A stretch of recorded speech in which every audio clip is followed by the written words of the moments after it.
Hi, I'm Elizabeth Gearhart. I'm here with Leah Zimmerman, a leadership coach. Leah brings a very unique style and technique to leadership coaching that really helps propel people forward. So, hi, Leah. Hi. So, how do you do that? Oh, the how is very interesting. Um, I listen a lot, and it's really amazing what you can hear in a voice. A lot of times I'm on the phone. Occasionally I do things on Zoom too, but I really do just enough on the phone. And I didn't believe that would be possible when I first started, but I really listen for the energy and the inflections, and it gives away so much. I hear words that a client uses a lot. I listen for the way that they frame things.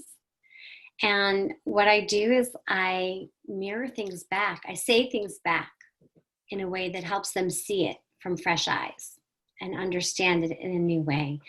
And that's one piece of how I do it.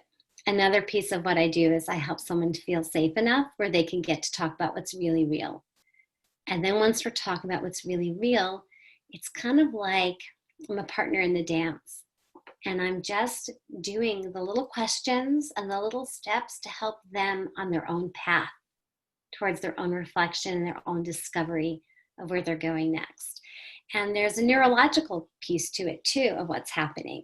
When we're in relationship with somebody else, we feel safer. So the highway of neurons firing differently, but the danger or the feeling of stress starts to disappear. And as we have relationship, we feel safe. So then that creates a container. And then when you have entrainment and you have that happening between two people, creativity starts to spark. And then ideas come. So what I'm really doing is sharing presence with somebody and asking questions in a certain way so that they can get to that place of becoming resourceful and creative and having their own insights.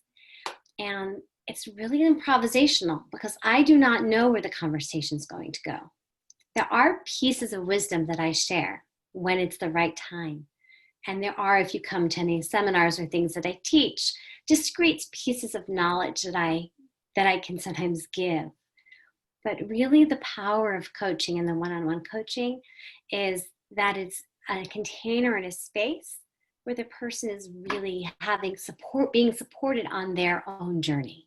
So it's their own discoveries, their own insights. Because you know how much we love taking other people's advice? Yeah. Yeah. That works great, right? So this is what we really wish for sometimes. That person who's on our side, on our team, who gets us, who helps us take the next step, not the person who's ready to fix, solve, or dismiss our problems. And I talked a little bit about how your experience as an actress helped you with vulnerability and helping people see things inside themselves. Can you talk about that a little? Sure. So I was an educator and an actress, and I'm both those things.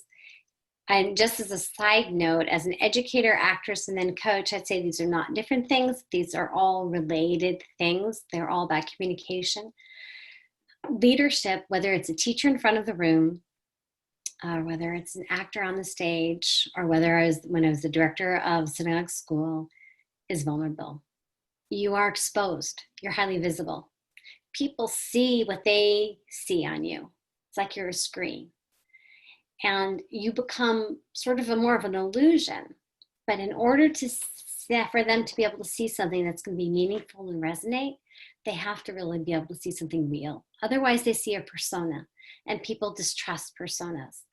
So especially in acting, if you want the audience to be moved with you, not, oh, wow, look at her. She's really good at showing us she's sad. Wow.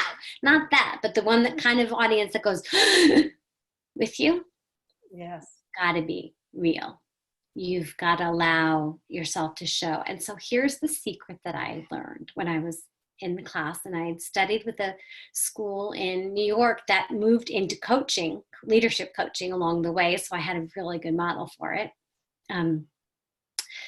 Was that the audience doesn't see the vulnerability. When you stand strong in your vulnerability, what they see is strength, and what they see is the character, and they see the character's humanity. So when we allow that vulnerability to be real, take away the persona, take away what we have to strive, and allow the discomfort to be there. Other people don't really see that we're feeling that. So we feel a little weak. What we identify as weakness shows up as strength. And the best story I have to illustrate this, I was doing a workshop with some women who have HIV out in California, a nonprofit that I volunteer with. And the way I do it when I'm in person is to get someone to really connect so that they're really seeing the face, the presence of the other person. They relax, they have trust. And then I ask them to say a statement of what someone in the world has never heard from them, the message they have that someone has never heard or never listened, that they feel is still there. And so this one woman was so brave, and she turned to somebody else, and she's sitting there, and they're looking and breathing together, which is vulnerable, but you start to feel safe if it's facilitated well. And she says to her, "Why did you let him molest me?" Just like that. You see how powerful that is? Yes. She felt naked to the room, but all the other women there were like, "Wow, you are so strong." Mm-hmm. And that's what Brene Brown teaches. So I love being able to read it. But what I do is I help people have that experience of moving through it. So Right. when the discomfort comes up, they don't dance around it with all the things that help them hide it. But if people do want to hide it, just to be clear, I don't make it come out when they're not ready. It's up to people. Right. So for fans of Brene Brown, and I've seen her in person, she's very impressive. Yeah. You can tell people about it, but you actually lead people through it. So if you like Brene Brown and what she talks about, and you want to be able to experience that for yourself and help you with your life, you're the right coach for that. Right. So if you're going, well, how I'm going to be vulnerable, and everyone's going to see that I'm just losing my shit. Why would I want everyone to see that? It's already hard enough. I don't need everyone to see that. Yeah. And that's often how people feel, overwhelmed, and they can't show that at work. But it won't show. There's one woman who I was coaching, and so her boss it had a feeling of intimidation.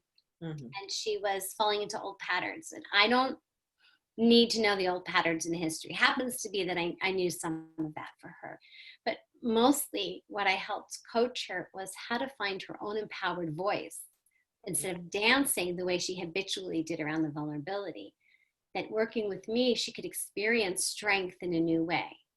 So while I call it vulnerability, it shows up as strength. So then when she went into her boss, she showed up entirely different, used the whole argument, and now he started treating her in a different way.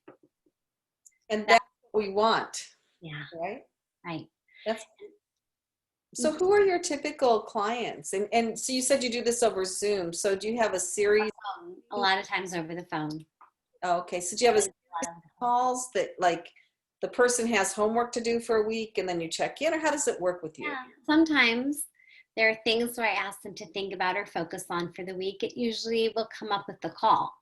So I use a lot of positive psychology techniques. My certification as a coach is in positive psychology. So some common things are to help somebody start to focus more on positive aspects of gratitude or what went well, exercises. But this week, there's a woman I'm working with who also has a background in improv. So she had some money issues that she was coming up against. And until those were resolved, she wasn't really going to be able to move forward. And they had a relationship to her father who died when she was young. So she's improving a conversation between herself and her father to move past the guilt of actually making money that he never made. And that's the kind of thing that she moving through. So that's one I can remember because it's current.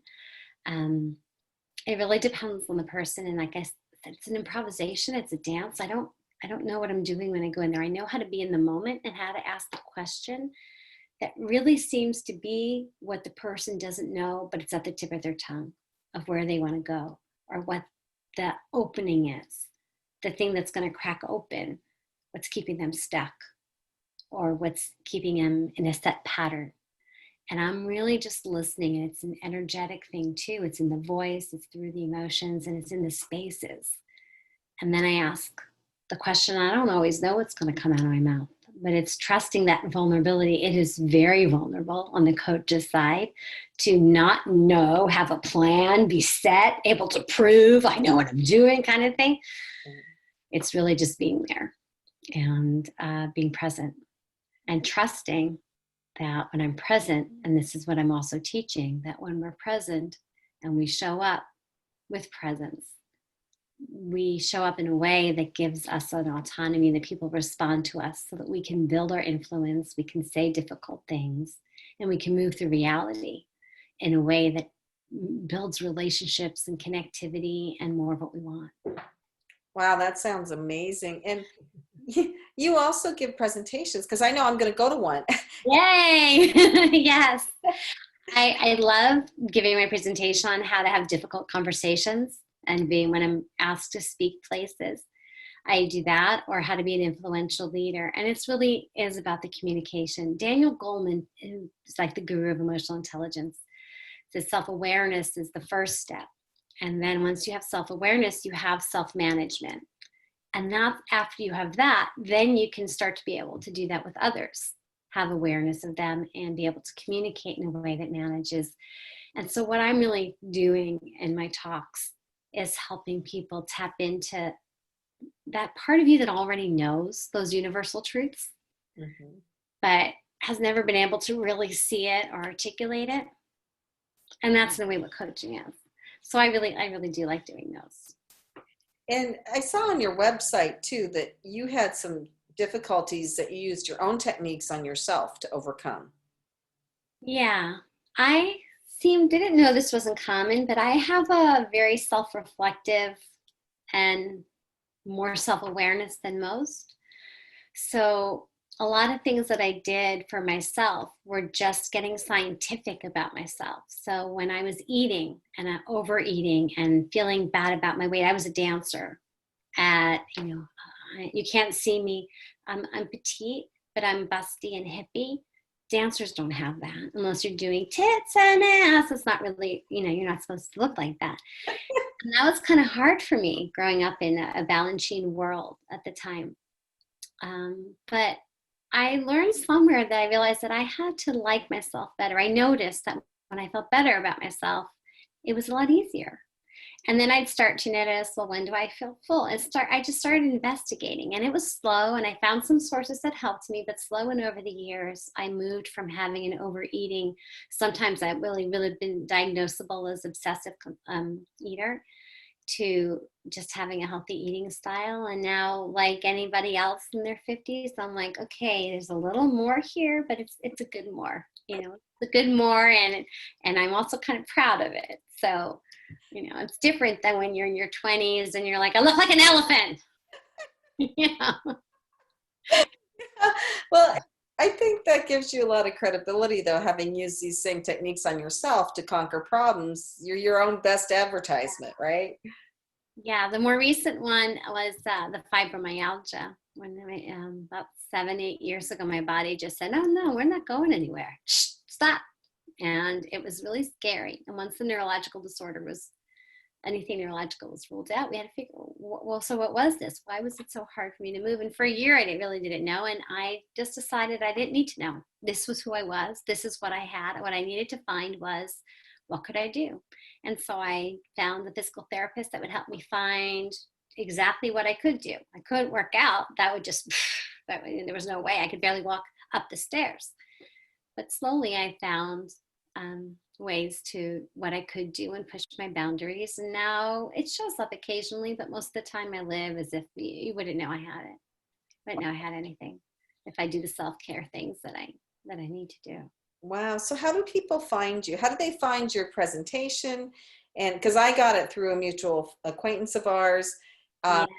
Are you on social media? Are you advertising it somewhere? I am. So a good way to see what's going on is on Facebook.